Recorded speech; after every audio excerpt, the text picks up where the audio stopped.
Welcome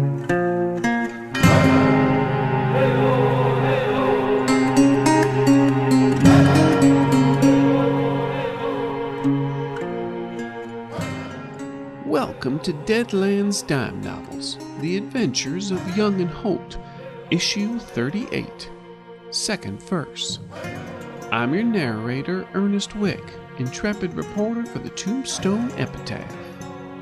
In this issue, Porter Holt is about to meet an old friend. Of course, it all depends on your definition of friend. Either way, it's a reunion he's likely not looking forward to. Well, we're losing daylight, so let's see where he's at.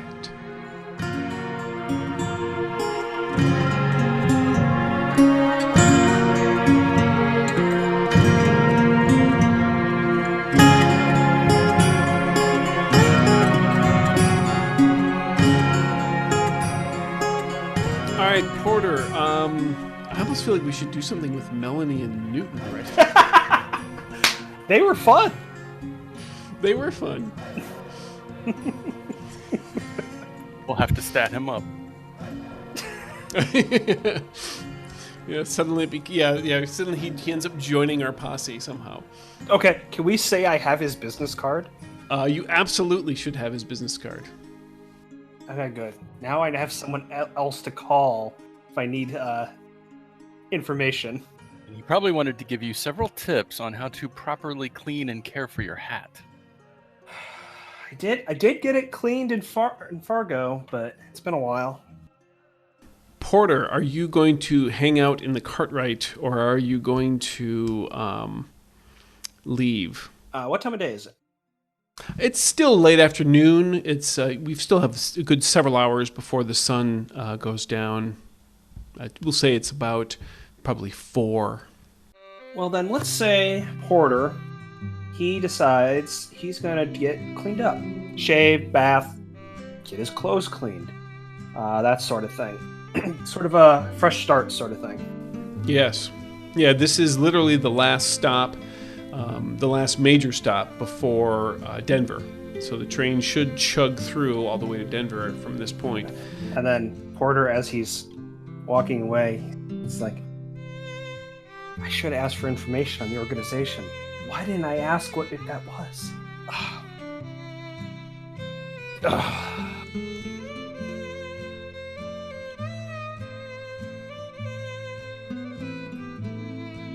All right, Porter, you gather your things and you decide to go get cleaned up, and you head out into the street. You pass by Melanie and Newton along the way. They seem to be engaged in some scintillating conversation over drinks, and Newton is maybe showing her some brochures of things and whatnot, and they're discussing. You're not really. We're having a very deep discussion over entry points, exit points. She's good with business transactions, absolutely. So she's the perfect way to build erections in town. To erect solid businesses in. Perfect. But you head out into the town. It's still quite active. There's many things going on in here, and you've only been, like I said, in town maybe for about a day and a half tops, and you're pretty sure that you know where to go. Unfortunately, as you are going down a few side streets and whatnot, you end up getting lost. As I play the lost card on you, and you suddenly can't quite seem to find your way through the city. In fact, you end up actually getting turned around a few different times, and you've spent more time now outside, even in a town this size, which isn't necessarily too large, but somehow, for some reason, maybe the conversation with Claude got you unnerved. Yeah, it did.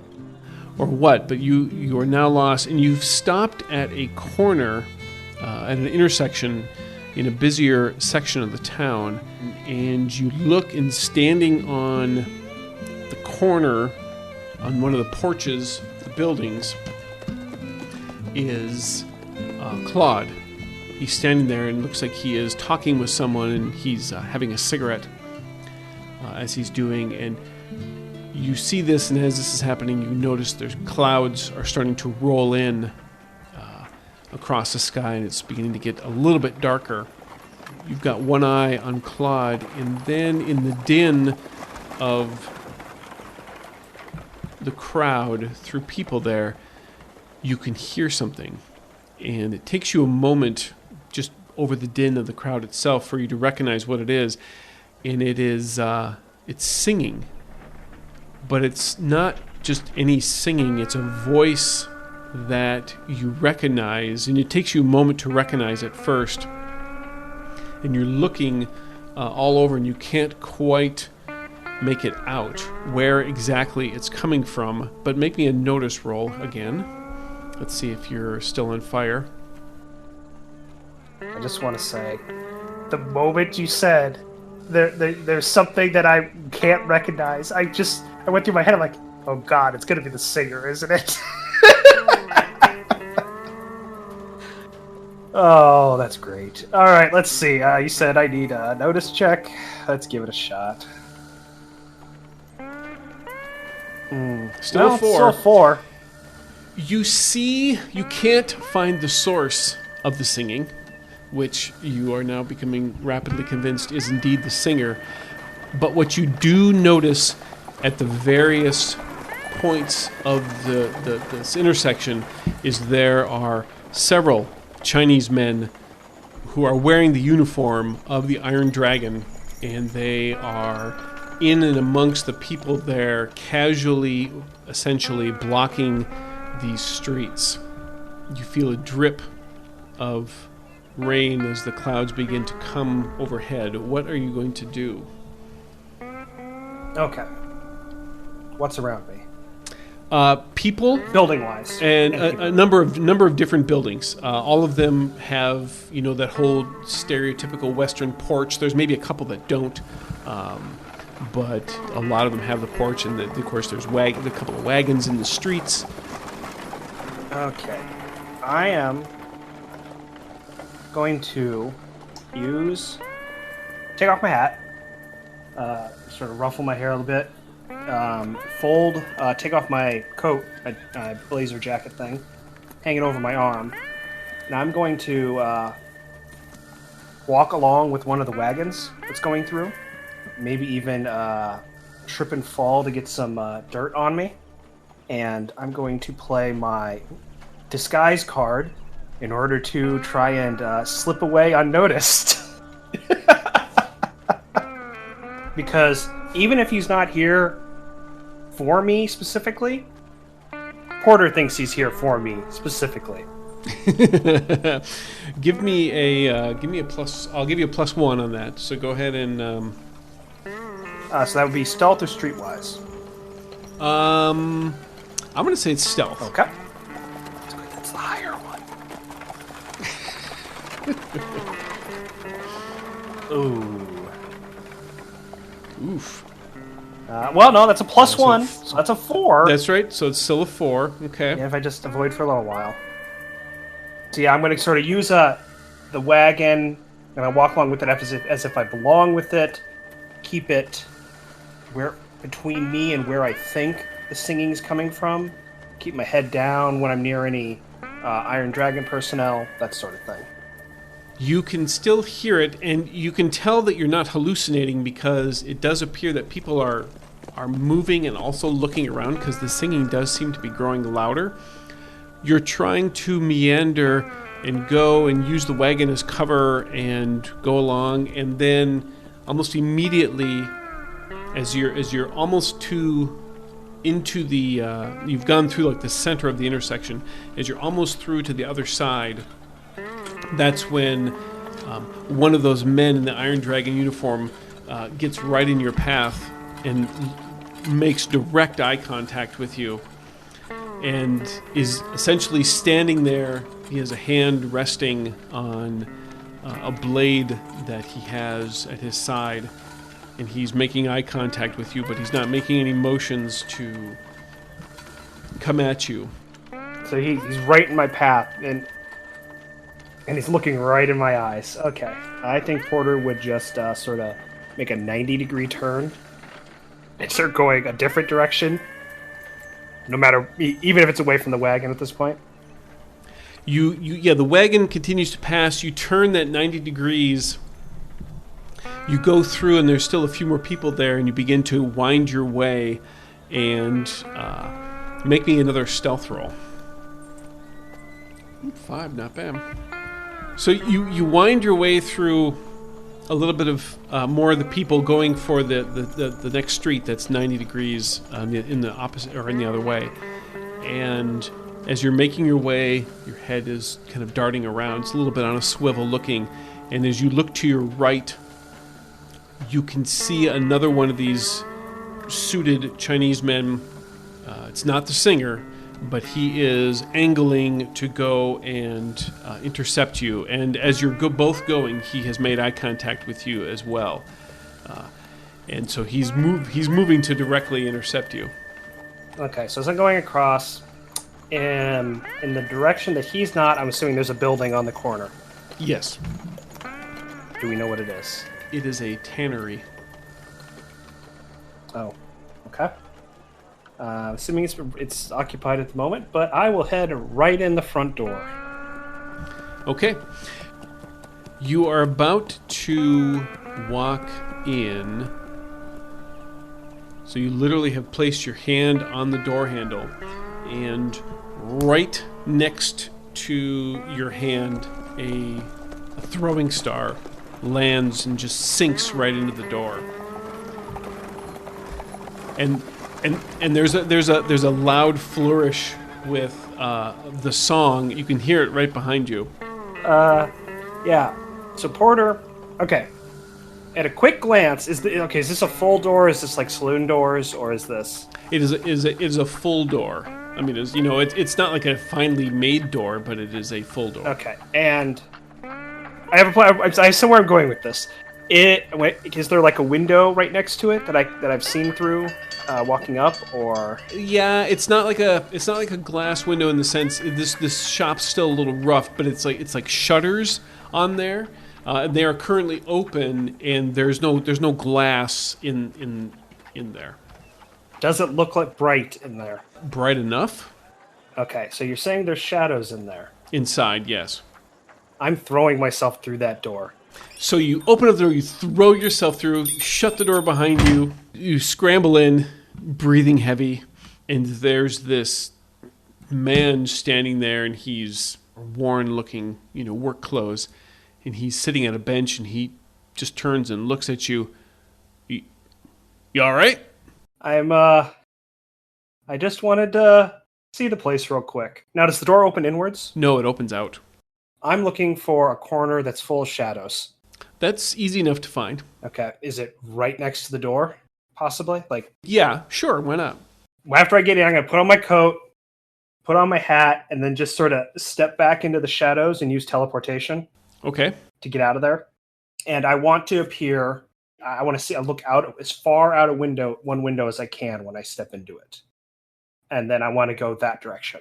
The shadows are where you are basically right next to where the window was that you noticed on the outside. So you can look outside and see.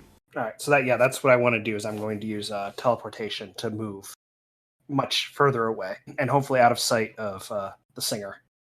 All right. I'm using spellcasting. Go for it. I got a 5. That is a success. But is there a but coming in? What does the success allow you to go? Allows the character to disappear and reappear up to 10 inches away, which is about 60 feet, for each 3 power points spent or more with the race.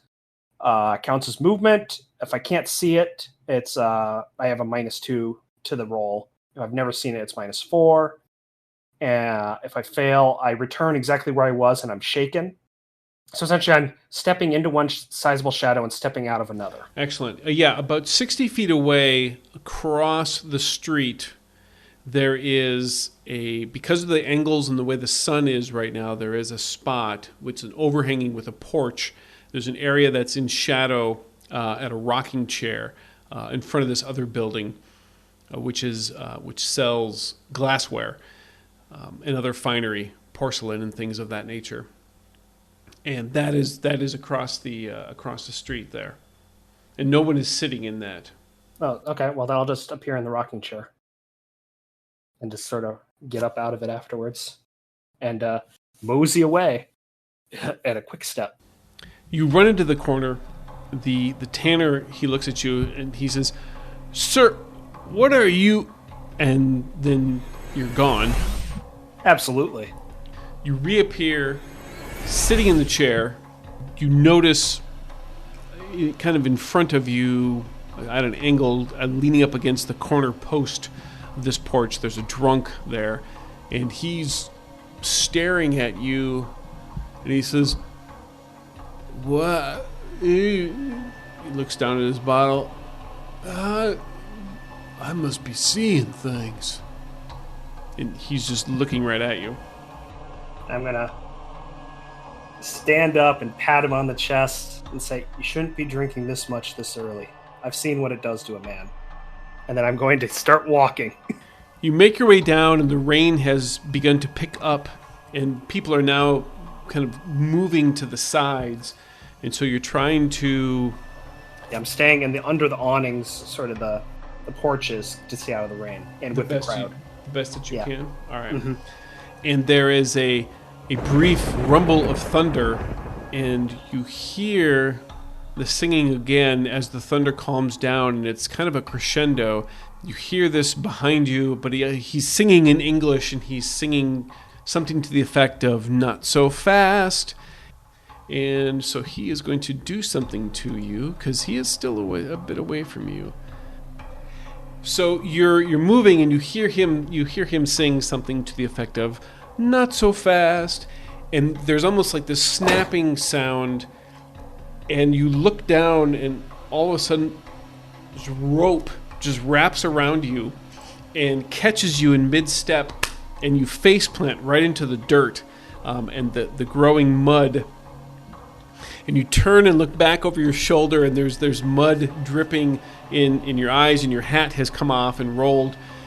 You see the singer approaching you, and he's making motions as if he's coiling up a rope, but you notice that the rope that exists between you and him has now essentially dissolved, but yet you're still constrained by some rope, and he's walking towards you. And he's continuing to sing, and now his singing has turned back to Chinese. And you see two of the four guys who were with him also coming in behind him, but you can't see the other two. And he is coming at you, and you can try and break free if you'd like. You can do strength or agility. Oh, you know which one it's not. Are my hands at my sides? Your hands are at your sides. Let's see. I think I have a better chance of breaking free than to getting a shot off. So I will attempt to break free. All right. If I can wiggle out of it here. Got a 4. You are still entangled. He's slowly walking up to you, which is in effect for this round, and he gets to a certain distance away from you. And he says, "She may have gotten away, but you will pay for her crimes."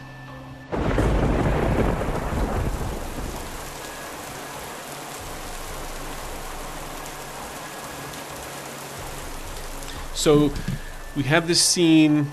Porter's still on the ground. He's tangled up. The singer is standing maybe about 15 feet away. The rain is coming down. The streets have cleared. These two thugs are wingmanning him on either side, and he is pointing an accusing finger at Porter. And Porter goes pale.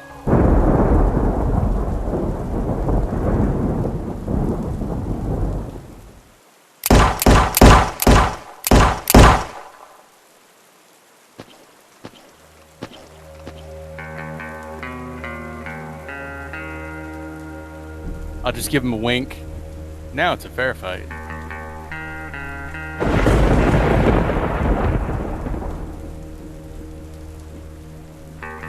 The first guy, you hit him, and he staggers and has to grab a hitching post to steady himself. The second one catches the bullet right in the back of his head, and he goes pitching into the air and lands face first in the mud. There's a big splorch as the rain continues to come down. The hail of gunfire, which sounded almost like its own thundercrack, fades, and the singer turns in the direction of the gunfire and sees you. The singer, he bows and chuckles a bit. And Joshua, you hear something behind you. You hear some motion behind you as you hear somebody in a building crying, saying, "I've been shot!" Oh, hell. And you can tell there's somebody approaching behind you. And, okay, so now let's, actually try combat here. A regular old round. But Porter, you are first. I am. So, first things first. So I'm laying in the mud, bound up.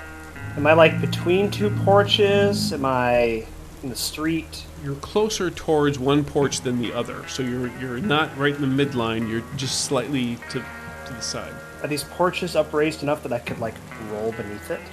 Probably yes. That is what I'm going to do: is pull myself out of the line of fire as soon as possible. So I'm going to start rolling over underneath the porch and trying to break free at the same time. Excellent. Again, agility or strength? No. I rolled a 2.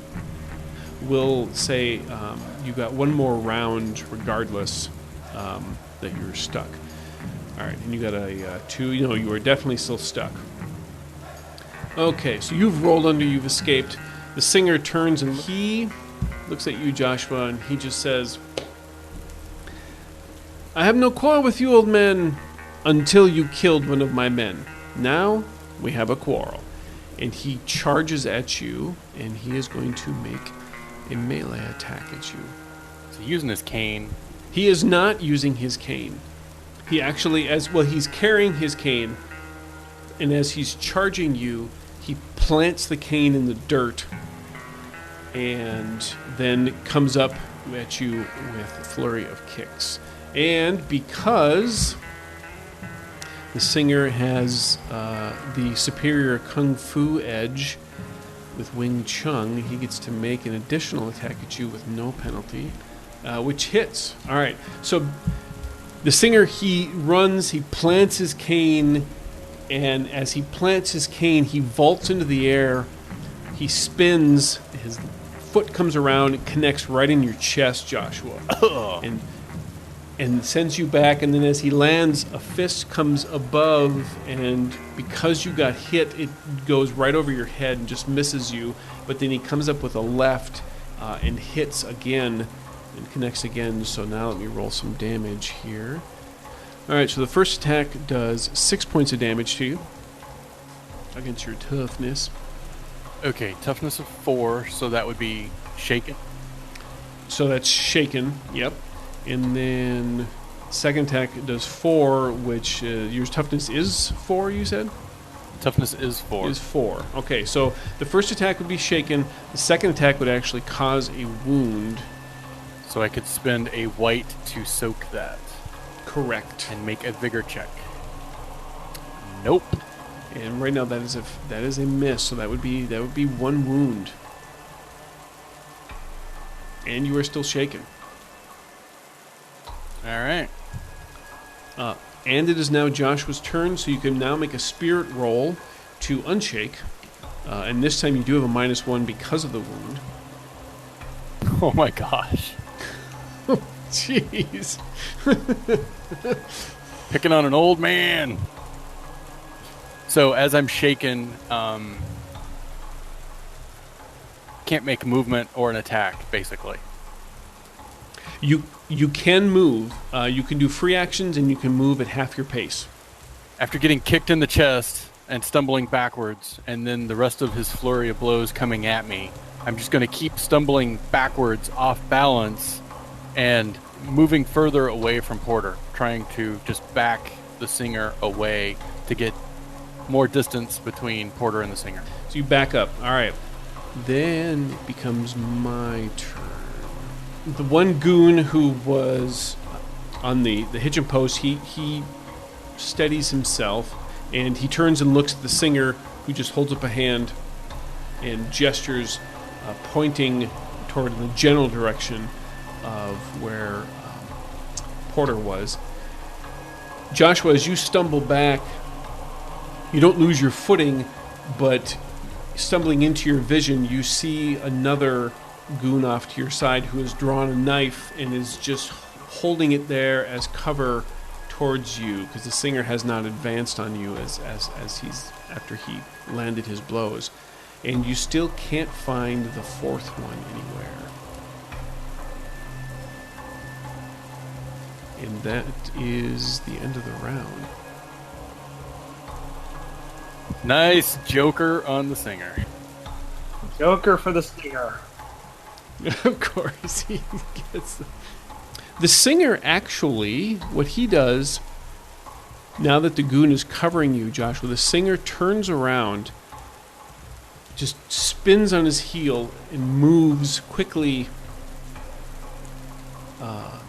back towards where Porter was. He grabs his cane in the process and is making his way back toward the porch where Porter rolled underneath. And he spoke something in Chinese to the goon that was standing there. And as he's moving, I may as well have him take some sort of benefit of this Joker. It was probably the best time, at least for you guys, for him to get the Joker, because he's not going to press his advantage. He doesn't think he needs to on Joshua. He's old, and he's got a thug there to watch him. His mistake. Is he a wild card, Chris? He is a wild card. Perfect. Before you decide whether you want to spend a Benny or not... Ooh. It's my adventure card. My adventure card is Karma Thief. Take a Benny from any other wild card. This may include other player characters. Ooh. Okay, are you going to spend it? Are you going to use that? So I do want to take his card. I was going to surprise him next turn when I get out of the ropes, but it's going to be a bit over. Nice. So you get to take one of my bennies, basically? Yes. All right. Roll. I'm going to take a wild card's bennies. Yes. So which is effectively his. I'll take the blue one from him. Excellent. All right. So the singer does his thing, and he's done. So Joshua, you are next. You have an Iron Dragon thug right next to you with a knife out. The singer has walked away from you, and then there's another one essentially around the corner from you, who is the guy on the hitching post. But I don't know about the one on the hitching post at this point, right? Well, you know that he's there because you saw him go up against there when you let out your first Fanning the Hammer. So you know he's there. Ah, okay. Well, I'm going to use my quick draw since I'm basically within close proximity to the one with the knife, since I backed up close to him. And I'm going to pull the Sioux Tomahawk out. And because I'm trying to end this quickly, I'm probably going to make a mistake here, but I'm going to be doing a wild rapid attack on him. Oh my gosh. I'll be at a -2 on my attack because it's wild, but that'll give me a +3 to damage because of the wild blow, and the rapid attack will give me 3 attacks. So your parry is at -4? Yeah, so my parry will be 1 for the rest of the round. That's one hit, possibly. No, probably should save it for the singer, but I want this guy out so that he can't retaliate since my parry is so low. So I am going to add a D6 and spend a red Benny. Okay, that means I get to draw another Benny from you, Brad. So that's going to be a 6, a 7, and a 2 coming at the guy with the knife for attacks. The 6 and 7 are both hits. They're just regular hits, though. They are not hit with raises. At +2 damage. 13 and 9. 13 and 9. That is definitely going to take him out. I'm not going to waste one of my bennies yet on this guy, on these guys. But so how would you like to take him out? So Joshua is having a flashback to some of the Indian braves that he fought with in his youth, training with the tomahawk, and using the stumbling back old man he basically draws the tomahawk, spins around, catches the guy across the inside of one of his thighs before backhanding him into the side of the head, and then he was getting ready to come down with a third chop, but the gentleman had already hit the ground. Nice. And the rain starts to pick up as his body lies dead in the street. And that brings us to... And you can move, too, at this point, if you'd like. Joshua was just going to give a wink to the guy on the porch and kind of glance down at the tomahawk and look up at him. He gets ready to come at you. And it is Porter's turn. All right, so I'm still tied up. This is your last round of tying, so you can certainly try and get out. But if... I am absolutely going to try and get out. But regardless, you'll be able to get out when this round is done. There we go. About an 8. An 8 is not enough. Oh, it was that 9 you rolled earlier. I knew it! It was the 9, yep. Okay. You are struggling underneath there, and you can hear the singer. You can see his feet approaching. What is this made of? I guess that's my action, but this stuff is just preventing me from moving. Or... It's preventing you from really accomplishing anything. You can sort of, because you rolled under here, you can kind of roll around a little bit, but beyond that, not much. Right. So yeah, that's just me struggling. All right. So yeah, you're struggling, and you look, and you can see the singer's feet approaching quickly, and you struggle harder, and as you finish, as you continue to struggle, the rope, in essence, just seems to kind of dissolve into a bunch of little fibers and just comes off of you, and you're there underneath the deck. So yeah, you wink at the guy on the hitching post, and he comes at you. His knife is out, and he makes his way around towards you. At the same time, you see out of the corner of your eye, you can see another one closing in on you as well from the opposite side of the street. And he's just running at you. But the goon with the knife, he comes at you. And your parry's a 1, so that is it's a 1, it's not a 0. 1, okay, so that is not a hit with a raise. But it is a hit. Toughness is 4, right? Correct, 4. 4. So you are, so he comes at you, and his blade dashes out and just grazes inside your coat and across your, the inner part of your, like underneath that space between your left arm and the side of your chest, and just gets you, and you are shaken. Shocked he was so fast. Yeah, he flashed out from nowhere, and as you are reacting to that, you see that the second singer, or Iron Dragon thug, has arrived right there, but he is unable. His blade is also out. But he is unable to do anything at the moment, because that was his action. And Porter, it is your turn. Okay. I am, for my move action, going to use my last power points. I am going to change position to the porch right behind the singer. So the building that he just walked past. So that's a spell casting roll, which is a 6, which is good enough. And so that's my movement, so I just come rolling out of the shadows of the one he just walked past. And I'm hoping to get the drop on him. He is squarely focused on the porch that he thinks that you are under. Yes. Okay. Because the drop is we looked this up later. The drop is a Savage Worlds rule. Oh, yeah, right. It gives +4 to damage. Absolutely. All right. That's what I'm going for. And I'm unloading 2 shots of a shotgun right at his back. Okay. Okay. So that's the first. Oh, wow. That was a good shot. That's an 11. That's a 13. Yep, that's a hit with a raise. And the second shot is an 8. The second shot it also hits, but not with a raise. No, because here's what happens.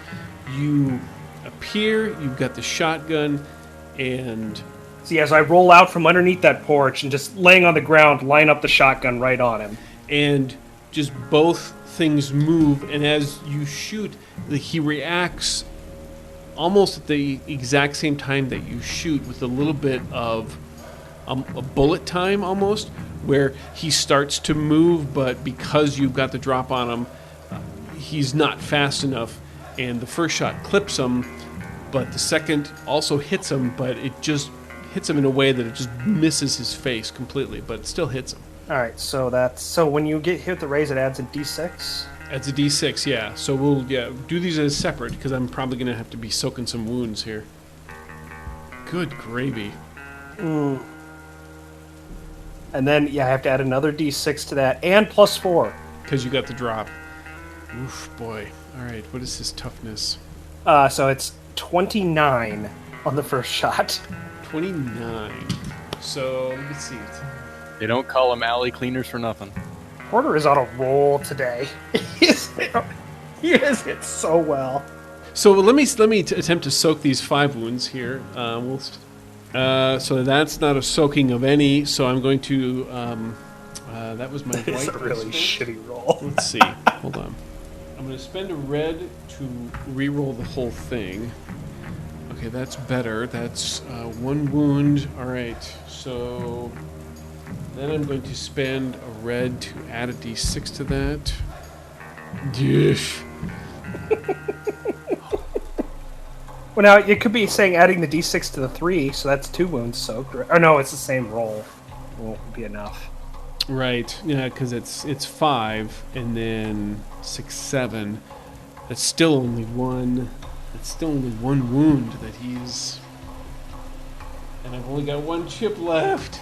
I gotta do it. So I'm gonna spend my blue. Yeah, the blue. I'm gonna re-roll everything plus another d6 for the die I just spent.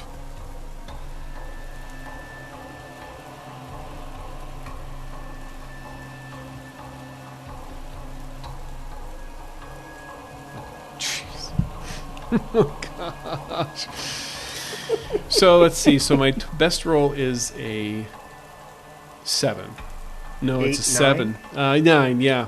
Which is only going to be 2 wounds, which brings him only down to 4. So, how would you like to take out the singer? I think you need to roll that other bullet, though. Oh, you think I do? Oh, yeah, that's right. That's just the first attack. That's right. That's just the first shot, yes. Oh, my gosh. Let's roll the other bullet and see what it looks like. That Matt add to the description? 22. Oh, gosh. All right. So, okay, so lay this all out for us, Porter. How does this all work? Okay. So, Porter breaks free from the ropes. And as he sees the singer stalking towards him. And immediately, he just rolls again, and his rolling takes him into the shadow of the building the singer just walked past. And he rolls out, drawing his shotgun as he does, levels it on the ground, and just fires both shots right at the singer. The singer is apparently prepared for it, so he tries to dodge it, but there's just too many pellets because it's a shotgun. If he had fired a regular gun, there's no way he would have hit him. So it just slams into the back of the singer, spinning him around, the second one hitting him in the chest, and sending him tumbling to the ground. Porter has no idea if he's alive or dead, but he's down, because remember, he's hit the singer with a shotgun before. And he came back from that, apparently. So That's right. So yeah, so the singer, he lands on his back very unceremoniously in the mud as the rain continues to come down. New round. Oh no, because it's the singer's action. The singer decides not to move for his action. And now we can just deal 1 card to everybody. Can I go? Oh, I'm sorry. I'm sorry. Yes, you should go. My bad. I thought you had already gone, and I was completely wrong. So Joshua, please, by all means, go. All right. So, help me with math here. If I throw the tomahawk at the guy that is right in front of me, and then quick draw my pistol and shoot the other guy that came up on me. Mm-hmm. Throwing the tomahawk Would be at a -2. but I haven't moved, so marksman would apply. So +1? Marksman gives you a +2, right? Right. So that would Okay, just be so- a 0. 0. Okay. -1 for your wound. -1 for my wound. Check. Yes. The next guy, because it's a second target, -2. Offhand, -2, so a -4 plus wound, -5. But it is a multi-action, so that's -2. Right. So you get so there's multi-action penalty and offhand penalty. So you're gonna. It's basically and because you're not moving. Yeah, it's gonna be 0, 0 -2. -1, -3. -1, -3 because of the wound. I keep forgetting I keep forgetting the wound. Okay, so Tomahawk first. That is a hit. Now for the Lamat that I fan the hammer with, that's what I'll be drawing and shooting at the other guy, using the only shell left in it, which is the shotgun. Nice. No! Oh no! Is that your shooting die? Oh. That is a shooting die. And I am out of bennies. Can I spend a Betty? That's an end. Well, actually, we have never in all the games we've played, we've never. Common Bond is the edge that allows you to do that, and I've never let that get in the way of you spending bennies on other people. So there's no reason why, and I think we've already set a precedent anyway where you've spent bennies on each other without Common Bond. So I have no problem with you spending a benny to avoid this shot. I have these 4 bennies. Oh my and I'd like gosh. to use one to avoid getting hit. I could justify it on turning to fire, and Porter appears out of nowhere, and it's like, what? Boom. I guess you never really saw me do that in the... Nope. Yeah. So yeah, I'll spend that white All penny right. to give you a reroll. Okay. There you go. So that would be the reroll as a 4. All right. All right. That is a hit. So damage on the thrown tomahawk. 9. How would you like to take this dude out?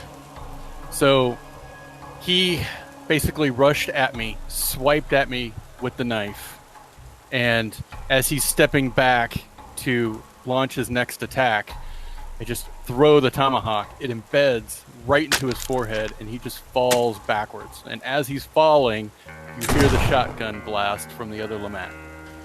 And what happens to this poor guy?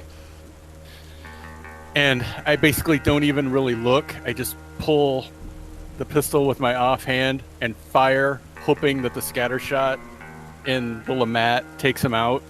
And after I start seeing the first guy fall with the tomahawk, I just look over and see the second Iron Dragon falling backward with his chest full of pepper shot. And he lands, when his body hits the ground, it slides and comes to a stop about 4 feet from Porter, who's standing there with his own shotgun, still trained on the Singer. Boom! Right next to you. Oh! The rain continues to fall. The Singer does not get up. Porter, your eyes are still trained on the Singer, just waiting because of what you said earlier. You look up. When you finally allow yourself to look up briefly, you look up. Your eyes are going over to where Joshua is to meet him, and you catch a glimpse of Claude standing well out of range of combat. He just looks at you, takes a final pull off of his cigarette, and flicks it into the pooling water in the street, and then disappears around the corner. But then you turn and you meet Joshua's gaze. Joshua walks over to one of the fallen Iron Dragon, pulls his tomahawk out, and wipes it on the clothes, turns and looks at Porter as he's kind of hanging it back on his belt. Might want to grab that cane and let's get out of here. Do you see my hat? So Porter's climbing up, drenched, covered in mud. He's rolling around on the ground. And grabs his hat, kind of shakes it off, bats at it to get rid of some of the mud, puts it on, and then heads over to the Singer. Give him a quick pat down, snatch up his cane. Does he have any Other interesting like- things on him? I would say like train tickets or something? I remember a nice pocket watch. I do too. He does have that. His clothes were impeccable. Not so much anymore. Inside his suit, he has a leather-wrapped billfold kind of thing with some papers in there. He carries a very nice-looking Colt Peacemaker with some very nicely styled and custom grips. Well, I guess I have a new gun. I earned it fair and square. That you did. But you can take those things. People are starting to sort of peek out of the windows now and to just kind of take a look around and see what the heck just happened. But the rain continues to pour heavily down. All right, so I'll take his cane and the Peacemaker. I'm going to leave his billfold. I'm going to see if there's, like, I'm not looking for money. I'm looking for if he has, like, information or something like that. I'll rifle through it, but I'm going to leave the money. Okay. Are you sure there's lots of money in there? Screw it. I don't have a billfold. I'll take it. Yeah. Okay, I'll just grab the billfold, stuff it in my pocket. And really, time is of the essence, so you'd probably just grab it and go. If that pocket watch is noticeable, I'll go ahead and grab it, if you haven't. It is absolutely noticeable. We'll say the chain is damaged to the point where you're going to need to put a new chain on there, and there's probably a few dents and picks in the door on the pocket watch because of the shotgun blast, but it is still in good shape. Yeah, you take. I've already got one, so it didn't interest me as much. Yeah, it's more of a story item. I ever tell you about the time that... Yeah. That's what the cane's for. Mm-hmm. And then I'm going to say, I think it's time to leave. Do you think it's time to leave? I think it's time to leave. Oh, yeah. And you make it on the train, find your spots, and within a half hour, the train pulls off the tracks and headed out to Denver.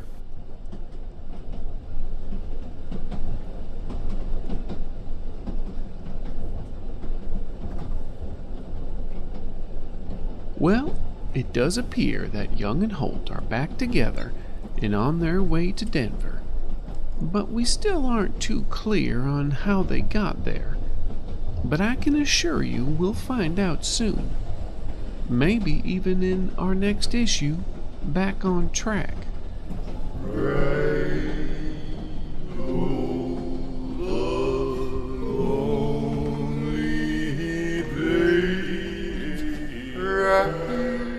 The part of Porter Holt is played by Brad Smith. Joshua Young is played by Brent Rich. And your intrepid marshal is Chris Hussey. This game references the Savage Worlds game system, available from Pinnacle Entertainment Group at peginc.com. It is unofficial media content permitted under the Media Network Content Agreement. This content is not managed, approved, or endorsed by Pinnacle Entertainment Group. Certain portions of the materials used are the intellectual property of Pinnacle, and all rights are reserved. Savage Worlds and all related settings and unique characters, locations, logos, and trademarks are copyright of Pinnacle Entertainment Group. Thanks also to Fear the Boot. Support their Patreon at patreon.com/feartheboot. Intro music by Beelzebub Jones. Exit music by Eugene Regret. Some sound effects by Plate Mail Games. Hear more at platemailgames.com. Contact information for the cast as well as music links can be found in the notes on our website, youngandholt.com.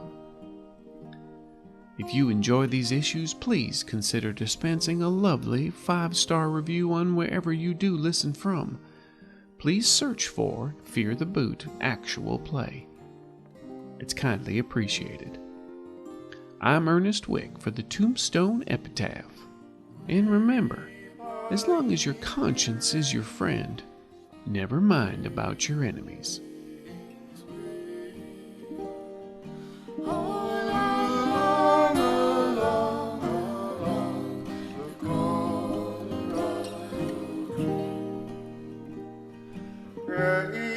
Through the stormy I'm sorry. I actually really am sorry I killed the singer, Chris.